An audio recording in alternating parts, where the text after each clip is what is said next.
Good morning everyone, welcome to the online class of target defence academy. Daily की top current affairs में मैं आपका स्वागत करता हूं।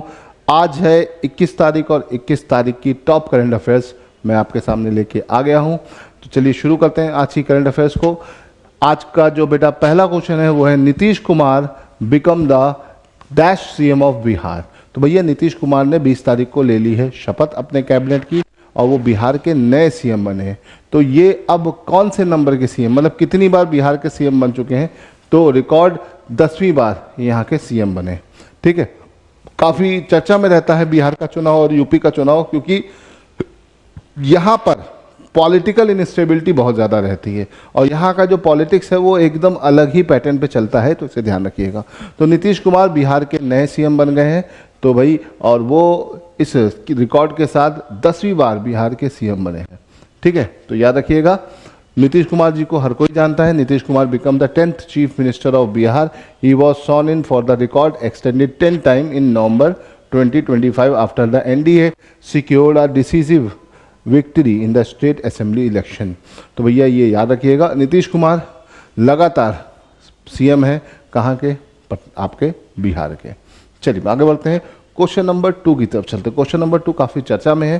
ठीक है, second Rashtrapati Bhavan is in which state? तो भारत में दूसरा राष्ट्रीय भवन किस राज्य में स्थित है? देखो ये क्वेश्चन थोड़ा सा अटपटा और अजीब सा लगेगा आपको, बट राष्ट्रपति भवन भारत में न्यू दिल्ली में है। लेकिन जब हमारे ये जो वीक चल रहा है जनजातीय गौरव वीक, जिसके चलते जनजातियों के बारे में काफ़ी ज़्यादा चीज़ें बाहर आ रही हैं, तो अभी हमारी जो प्रेसिडेंट है द्रौपदी मुर्मू जी, वो गई थी छत्तीसगढ़ और छत्तीसगढ़ में इस राष्ट्रपति भवन में थोड़ा सा होके आई हैं, तो जिसके चलते ये वापस चर्चा में आ गया है।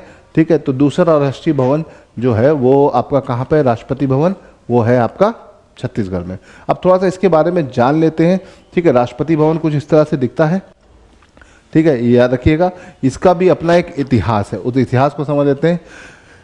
छत्तीसगढ़ की अगर हम बात करें तो यहाँ के आदिवासी जनजाति और उनकी सभ्यता संस्कृति हमेशा ही दुनिया की ओर को अपनी ओर आकर्षित करती। इनमें से एक है पांडो जनजाति। पांडो जनजाति ठीक है, सरगुजा इसकी मूल जाति है, जिससे को विशेष संरक्षित जनजाति का दर्जा प्राप्त है। ये दर्जा राष्ट्रपति देते हैं। दरअसल भारत के प्रथम राष्ट्रपति राजेंद्र प्रसाद का इनसे खास रिश्ता है।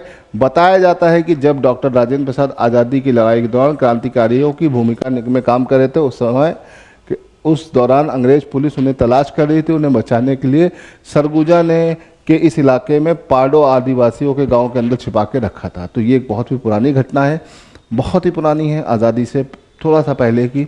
तो उस टाइम में है ना, आज़ादी के बाद जब डॉक्टर राजेंद्र प्रसाद यहाँ के प्रथम राष्ट्रपति बने तो 1952 में उनका छत्तीसगढ़ आगमन हुआ और उनके आने पर सरगुजा आदिवासियों के बीच जाकर कुछ समय रहने की इच्छा जाहिर की।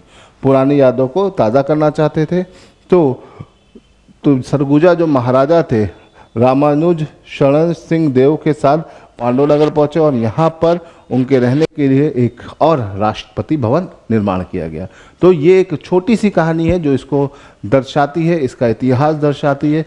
फिर अपने आप में ये फिर से वापस चर्चा में आ गया है।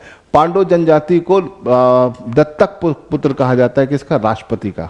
इसे ध्यान रखिए, क्योंकि डॉक्टर राजेंद्र प्रसाद ने काफ़ी इनके साथ अपना समय बिताया है, तो इसे ध्यान रखिएगा। चलिए, तो राष्ट्रपति भवन की अगर हम बात करें तो इस तरह का क्वेश्चन, एक फैक्चुअल क्वेश्चन है, एक आर्टिकल निकला था पेपर में, तो हमने उसको कट करके आपको समझा दिया कि भैया इस तरह के क्वेश्चन भी बन सकते हैं। चलो आगे बढ़ते हैं। Presidential difference verdict led by how many जज बेंचेस? तो भैया काफ़ी चर्चा में रहा, प्रेसिडेंशियल डिफरेंस है। तमिलनाडु, केरला और साउथ में ऐसी बहुत सारी स्टेट्स हैं जहां पर गवर्नर वहां के बिल को प्रेसिडेंट की एसेंट के लिए रोक लेता है ना, या प्रेसिडेंट के रेफरेंस के लिए रोक लेता है आर्टिकल 200 के तहत। तो ये कितना सही है कितना गलत है, इस पर चर्चाएं चल रही थी। तो भैया सुप्रीम कोर्ट में इसकी एक बेंच बनी थी। तो वो बेंच कितने जजों की थी? ये सिंपल सा क्वेश्चन है। 3, 5, 4, 6। तो देखो नॉर्मली जितनी भी बेंच बनती है वो ऑड नंबर में बनती है ताकि कोई टाई ब्रेकर में ना फंसे, है ना। तो यहाँ पे इसका आंसर क्या है? 5 जो जज हैं उनकी बेंच बनी। PS नरसिम्हा, सूर्यकांत जो अभी हमारे नए चीफ जस्टिस ऑफ इंडिया होंगे, CGI BR गवई, ये जो करंट है ही हैं, जस्टिस विक्रमनाथ और जस्टिस AR चंदोलकर। तो इसे ध्यान रखिएगा। The passenger reference case is here and an opinion issue by the supreme court bench for at least 5 जज the recent opinion on the power of the governor and president regarding assent of the bill was led by the 5 bench judge headed by the CGI BR Gavai. तो भैया इसको head किसने किया? Chief justice of India BR Gavai ने। तो इसे ध्यान रखिएगा। BR गवई जी इस महीने रिटायर हो रहे हैं, है ना। आई थिंक 23 तारीख को उनका रिटायरमेंट है। 24 से हमारे नए चीफ जस्टिस अपॉइंट हो जाएंगे, सूर्यकांत शर्मा। तो इसे ध्यान रखिएगा। चलो अभी ये तो बात हो गई किसके बारे में, इस क्वेश्चन के बारे में। अगले क्वेश्चन की तरफ चलते हैं। हाँ, ये एक अच्छा क्वेश्चन है। Where will the world tennis league be held for the first time in India? तो भैया वर्ल्ड टेनिस लीग भारत में कहाँ होगी? वो होगी बेंगलुरु में। बेंगलुरु में ये वर्ल्ड टेनिस लीग होनी है, इसे याद रखिएगा। ये अपने आप में एक बड़ा कॉम्पिटिशन है, ठीक है। तो फर्स्ट टाइम इंडिया में होगी, दिसंबर में होगी। तो वर्ल्ड टेनिस लीग इस बार इंडिया बेंगलुरु में हो रही है, ठीक है, इसे ध्यान रखिएगा। चलिए आगे बढ़ते हैं। Question number 5, who wrote the book Modi's mission, है ना। विक्रम सेठ, चेतन भगत, अरुंधति राय, बर्जिस देसाई। तो इसका आंसर क्या है? बर्जिस देसाई, क्योंकि विक्रम सेठ की किताबें हम लोग को ऑलरेडी पता है। चेतन भगत की किताब में हमेशा फिगर आउट करने के लिए कि भैया उनकी किताब में हमेशा आपको कोई ना कोई नंबर मिलेगा, ठीक है। और अरुंधति राय तो हो नहीं सकती, क्योंकि सब बहुत फेमस और पुराने राइटर हैं। नए राइटर्स ही ऐसी नई किताबें उनकी चर्चा में आती है। तो बर्जिस देसाई इसका सही जवाब है, ठीक है। बर्जिस देसाई जी ने मोदी मिशन नाम की एक किताब लिखी है और ये पब्लिश हुई है। तो इसे याद रखिएगा, बर्जिस देसाई जी इन्होंने इस किताब को लिखा है। ये पेशे से लॉयर हैं और राइटर का भी काम कर रहे हैं, ठीक है। चलो आगे बढ़ते हैं। Ajay warrior 2025, Ajay warrior exercise जो 2025 है, ये एक बायलैटरल मिलिट्री एक्सरसाइज है। किन 2 देशों के बीच में होता है? India France, India UK, India Israel, India Russia. तो अजय वॉरियर किसके बीच होता है भाई? ये होता है आपका इंडिया और यूके, ठीक है, भारत और यूके के बीच में होता है, ठीक है। चलिए, तो यूनाइटेड किंगडम और इंडिया के बीच में ये हुआ, ठीक है। और इसका 8 एडिशन हमारा शुरू हो रहा है, ठीक है। ये एक्सरसाइज कहाँ पर होगी, ये बहुत इंपॉर्टेंट है। तो मुझे कमेंट में आप लोग बताइए कि ये एक्सरसाइज किस देश में होगी, भारत में होगी कि यूके में होगी। तो आप मुझे तुरंत कमेंट में बताइए। चलिए मैं यहाँ से आगे बढ़ते हैं। क्वेश्चन नंबर 7 की तरफ चलते हैं। क्वेश्चन नंबर 7 है, recently Sakurajima volcano seen in news in which country is it, है ना। तो सकुराजिमा जो आपका ज्वालामुखी है वो किस देश में स्थित है? ऑप्शन है जापान, इंडोनेशिया, इंडिया, फ्रांस। तो इसका आंसर है जापान। ये जो ज्वालामुखी है ये कहाँ पाया जाता है बेटा? ये पाया जाता है जापान में। जापान का बहुत ही चर्चा में रहा ज्वालामुखी है, इसे ध्यान रखिएगा। ये देखिए ज्वालामुखी जो है अभी रिसेंटली इरप्ट हुआ है, कई बार लगातार हुआ है। और इसकी जो एसिड है, ये ना धुआं जो है ये ऊपर 4.5 किलोमीटर ऊंचाई तक गया है। तो ये अपने आप में बहुत काफ़ी ऊंचाई तक इसने अपनी एशेस को थ्रो किया है। कुशु आइलैंड जो है जापान में, वहाँ पर उस मतलब ये जो आपका वॉल्केनो है ये कुशु आइलैंड के अंदर पाया जाता है, इसे ध्यान रखिएगा, ठीक है। और जो जापान है वो आपका एक तरह से पैसिफिक रिंग ऑफ फायर के अंदर पाया जाता है, जिसकी वजह से यहाँ पे वॉल्केनिक इरप्शंस आपको काफ़ी रेगुलर और एक्टिवली देखने को मिलते हैं, ठीक है। चलिए आगे बढ़ते हैं और क्वेश्चन नंबर 8 की तरफ चलते हैं। Which country will host the first global big cat alliance summit in 2026?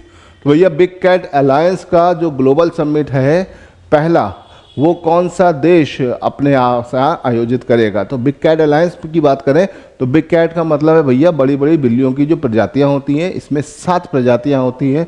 Puma, जैगोर, leopard, snow leopard, चीता, lion and tiger. Out of this 7 हमारे पास 5 हैं। प्यूमा और जैगोर हमारे पास नहीं है, इसके अलावा हमारे पास सारी प्रजातियां पाई जाती हैं। अभी चीता हमने मंगाया ही है। तो भैया ये कहाँ पर हो रहा है? इंडिया में। तो याद रखिएगा बिग कैट अलायंस 2026 में first global big cat alliance summit Bharat में होगा, ठीक है, इसे ध्यान रखिएगा। इसके बारे में चर्चा चल रही है, बातें चल रही हैं, ठीक है। India's environment minister recently announce that India will host the global big cat alliance summit in 2026 new Delhi, calling for the stronger global cooperation. The announcement was made at the COP30 high-level ministerial segmental international big cat alliances, है ना। तो भैया ये COP30 के अंदर ये भी बात चली और इसका जो ग्लोबल समिट होगा वो भारत में होगा पहली बार। चलो आगे बढ़ते हैं, नेक्स्ट क्वेश्चन की तरफ चलते हैं। Which organisation has develop India's first indigenous high precision diode laser? तो भैया भारत का indigenous high precision diode laser इनमें से किस संस्था के द्वारा डेवलप किया गया? डीआरडीओ, प्रिनिस्क, इसरो, टाटा एडवांस सिस्टम। तो अगर हम यहाँ पे बात करते हैं तो इसका आंसर है प्रिनिश प्राइवेट लिमिटेड। ये संस्था जो है जिसने इस तरह के लेज़र को डेवलप किया, कुछ इस तरह से ये दिखता है, इसकी अपना ही उपयोगिता है। ठीक है, A startup from IIT Delhi has developed a first indigenous high precision diode laser. The project was supported by the National Quantum Mission. तो नेशनल क्वांटम मिशन के तहत ये प्रोजेक्ट शुरू किया गया। ठीक है, तो याद रखिएगा ये जो साल है ये क्वांटम कंप्यूटिंग के लिए डेडिकेटेड है, 2025। क्वांटम कंप्यूटिंग हमारा कंप्यूटर का एक फ्यूचर सेगमेंट है, इसे ध्यान रखिएगा। ठीक है, चलिए आगे बढ़ते हैं। Question number 10, what is the theme of world fisheries days 2025? विश्व मत्स्य पालन दिवस 2025 का विषय क्या है? India's blue transformation, strengthening value addition in sea food export, investing in social protection to secure a blue transformation in fisheries, celebrate the fisheries and aquaculture wealth, investing in the social protection to secure equitable blue transformation in fisheries sector. तो भाई अगर हम बात करें तो world fisheries days की इस बार की थीम क्या है? India's blue transformation, settling value addition in sea food export. इसे ध्यान रखिएगा।